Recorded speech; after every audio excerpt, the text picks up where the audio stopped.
Hey guys, so here I am in the tiny cabin and I wanted to talk about the safety concerns that I have had the whole time that we've been building and finishing our tiny DIY shed cabin.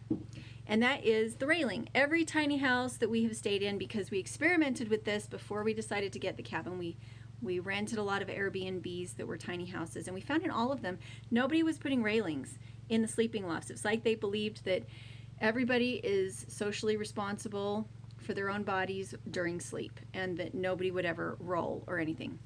And so I'm trying to think if we ever stayed in an Airbnb tiny house that had railings in the sleeping loft. Well, what I want to do today is I want to put railings on, because I'm not comfortable with anybody but our family sleeping in here without railings, and I'm not comfortable with the girls sleeping up here without railings because they both move around a bit at night. So when we sleep in the off-grid cabin, when we sleep in the lofts, I sleep on the edge here to block them from being able to get to the edge and roll off. And we love these stairs. These stairs were built by Swamp Creek Cabin, a wonderful channel. They are refurbishing, remodeling their own cabin out in the woods in Oregon. And they used reclaimed lumber. I helped them, but it was all their brainchild of how to put it together. It also has a closet in the side. So I love the stairs on this side.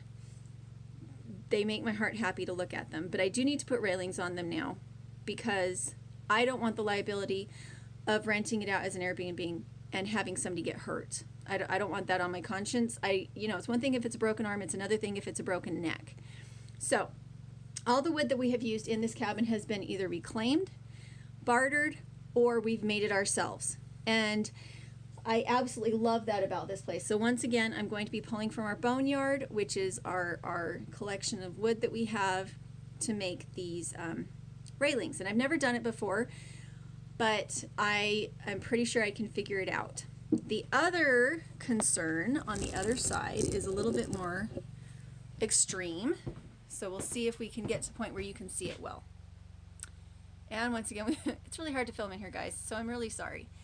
This is made from one tree, and we milled it ourselves over at Essential Mountain Homestead. So he taught me how to make this, and we used chisels and we used drills, and it was super fun. It was a good experience.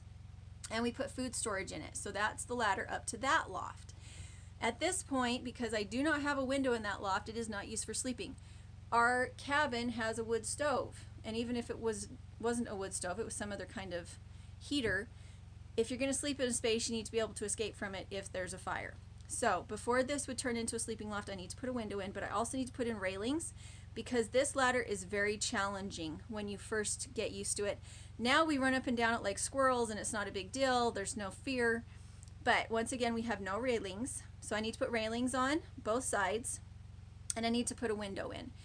So those are the things that if we can get that done today, I would be super happy, because I've been thinking about it for 2.5 years now. Ever since we've had the cabin here, it eats at my mind because I can't go and do work or anything else while the girls are sleeping because I worry that they'll roll out, or it's just the mom brain.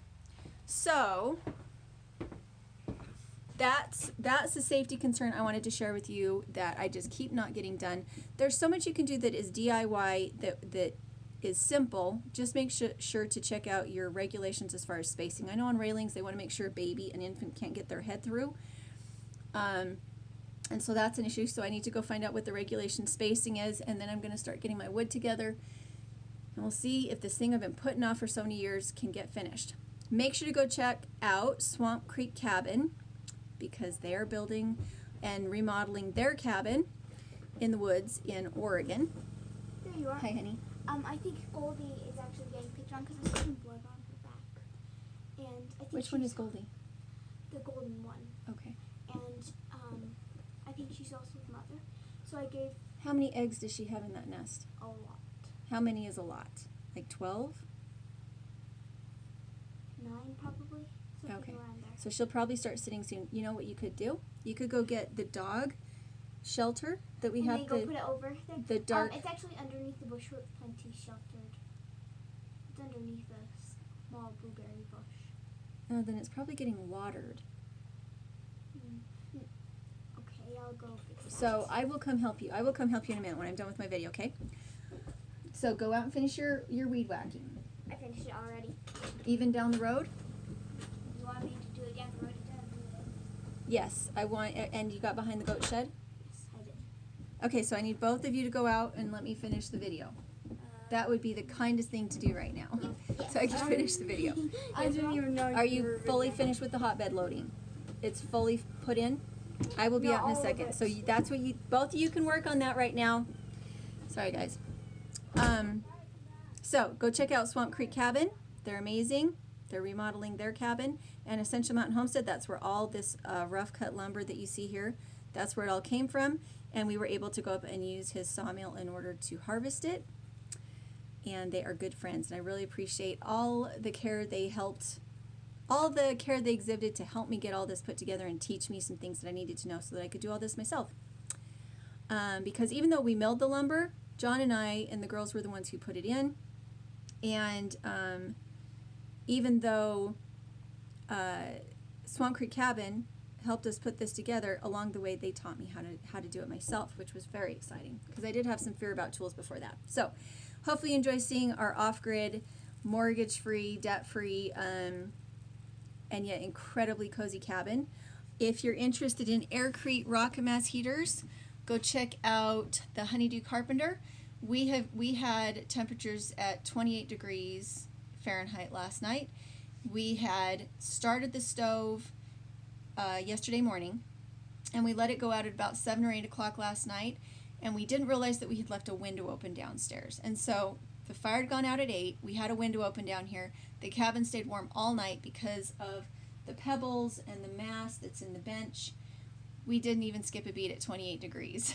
We just didn't know. We got up in the morning and the cabin was still warm.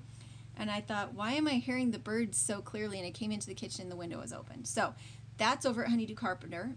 So if you like the package, the complete package that we have put together here, those are all my friends that helped me. I have homesteading animal books over on Etsy, and just look up Dirt Patch Heaven and you should find them just fine. So thanks for checking in, and we'll talk to you later.